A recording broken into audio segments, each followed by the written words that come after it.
नमस्कार दोस्तों। आज ये अवसर हमको मिला है कि हमें आज सेकंड वीडियो एक ही दिन में बनाना पड़ रहा है।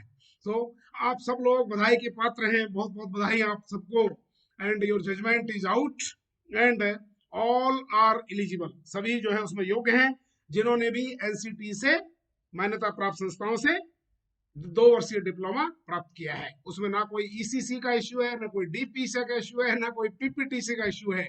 केवल आपकी इंस्टीट्यूट रिकॉग्नाइज होनी चाहिए, वो सारे कैंडिडेट एलिजिबल हैं। तो ये बात हो गई। इसलिए आपको 8 हफ्ते के भीतर भीतर सरकार को आदेश दे दिए हैं कि आपको ज्वाइनिंग करवाई। सबसे महत्वपूर्ण बात यह है कि आपको जो तनख्वाह मिलेगी, जो पैसे मिलेंगे, वो उसी डेट से मिलेगी। हम बार बार कहते हैं आपको कि आपको उसी डेट से ज्वाइनिंग मिलेगी, उसी डेट से आपको सैलरी मिलेगी, उसी डेट से आपके मनी वेजेस मिलेंगे, जिस डेट से फर्स्ट कैंडिडेट ने प्री प्राइमरी टीचर के रूप में ज्वाइन किया है। अब ये सरकार का को देखना है कि कितने लोगों को हटाती है, कितने लोगों को आपसे ऊपर लेती है, कितनों को आपसे नीचे लेती है। तो जो कट ऑफ मार्क से ऊपर हैं वो इलिजिबल है। All the candidates are eligible. उसमें ना कोई भोपाल का इशू है, ना कोई राजस्थान का इशू है, ना कोई दिल्ली का इशू है। केवल कंडीशन यही है। अब बहुत से लोगों के मन में ये प्रश्न उठ रहा होगा, जजमेंट आ गया है, जजमेंट आपको हमने जो है डाल भी दिया है और सभी ग्रुप्स में जजमेंट हमने डाल दिया है। एनटीटी वाले में भी, राजस्थान वाले में भी, जो इंडिविजुअल हमारे पास में फोन है उनके भी, और जो जो कैंडिडेट्स हमसे कांटेक्ट कर रहे हैं उनको भी हमने जजमेंट भेज दिया है। 29 पेज का जजमेंट है। It's a very lengthy judgement. इसलिए सबसे बड़ी बात है कि ऑनरेबल कोर्ट ने इसमें ईच एंड एवरी एस्पेक्ट को कवर कर लिया है। तो मुझे इसमें लगता नहीं है कि अब जो है सरकार इसमें जो है डीबी में या खंडपीठ में जाने की कोई जो है हिम्मत करेगी, because it is a very very vast judgement. सारी चीजें ऑल द जजमेंट पुराने नए सब इसमें इंक्लूड कर लिए हैं। सो आप सभी लोग बधाई के पात्र हैं। 2 वर्षीय मेहनत जो है रंग लाई। इसी तरह से पढ़ते रहिए, बढ़ते रहिए।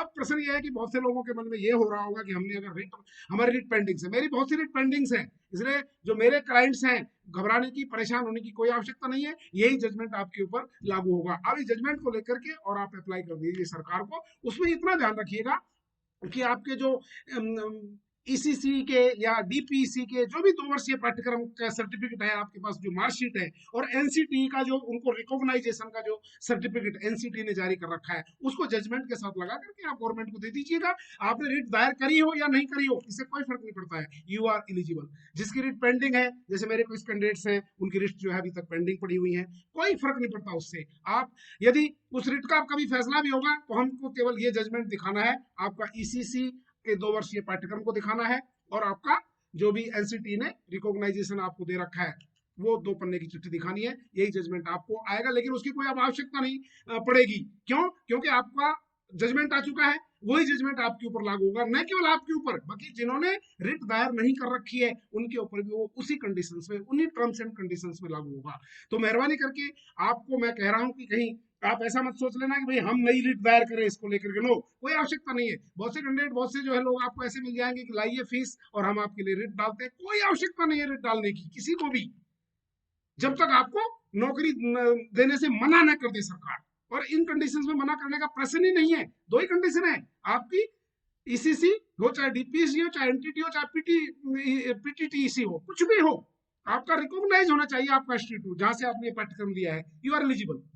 आप चाहे इस इन रिट्स में शामिल हो या नहीं हो, आपने रिट फाइल कर रखी है या नहीं कर रखी है, या फिर आपने रिट फाइल करी ही नहीं है, या आपकी रिट पेंडिंग है, यू आर एलिजिबल। अब करना क्या है, मैं आपको महत्वपूर्ण जानकारी दे रहा हूं। इस डॉक्यूमेंट की कॉपी ले लीजिए, नेट से डाउनलोड कर लीजिए उसको। क्लियर?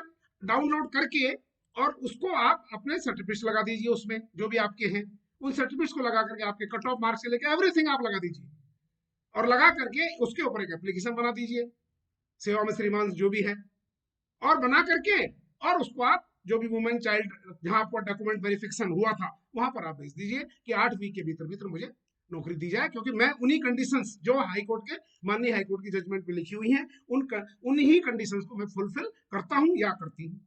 तो government is duty bound to give you the job of primary teachers. That's all. कहीं भी गुमराह होने की जरूरत नहीं है। जाकर के ऐसा ना हो कि आप 50,000 रुपए किसी को दे दो और आपको बोले साहब हाँ मैं रिट लगा देता हूँ। No need to file any writ. मैं फिर कह रहा हूँ आपको, आगे आपकी मर्जी है, कोई गाइडेंस लेना है। हाँ, रिट लगाने की आवश्यकता तब पड़ेगी जब सरकार अगर आपको ये कहती है कि नहीं, हम तो केवल उन्हीं को देंगे जिन्होंने रिट फाइल कर रखी है। नो, ऐसा हो ही नहीं सकता। मैं आपको दावे के साथ कह रहा हूँ। क्योंकि ये जजमेंट जो होगा वो सबके ऊपर लागू होगा अगर इन टर्म्स एंड कंडीशंस को आप फुलफिल कर रहे हैं तो। ये बात हो गई। अब रही बात जम्मू की, डेफिनेटली आपका फैसला जो है फेवर में आएगा, क्योंकि उसमें तो बहुत ही कम इश्यूज हैं जिनको डिस्कस करना है, केवल एक पत्र आना भर बाकी है बस। तो मित्रों, बहुत बहुत बधाई, मिठाई खाइए, ज्वाइन करिए एंड एंजॉय। खाटू श्याम जी बाबा के हम गए थे और आपके लिए भी हमने दुआ की थी, अब आप भी हमारे लिए दुआ करिए। ये जो तिलक अभी भी हम खाटू श्याम बाबा के मंदिर में ही जाके आए, देखिएगा ये तिलक लगा हुआ है खाटू श्याम बाबा का, ये ओके। सो आप जो है भगवान पे भरोसा रखिए, न्याय प्रणाली पे भरोसा रखिए, सत्य की जीत होती है। सत्य जो है वो कहते हैं ना, परेशान हो सकता है लेकिन पराजित नहीं हो सकता। So be motivated, have a nice day, thank you very much. और कोई इश्यू हो तो आप हमसे कॉन्टेक्ट कर सकते हैं।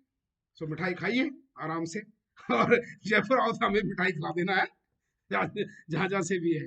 एनीवे anyway, हमको थोड़ा सा जो है आज बड़ा अच्छा लगा कि एटलीस्ट आप लोग जीत गए हो। Very good, thank you very much, God bless you, bye bye.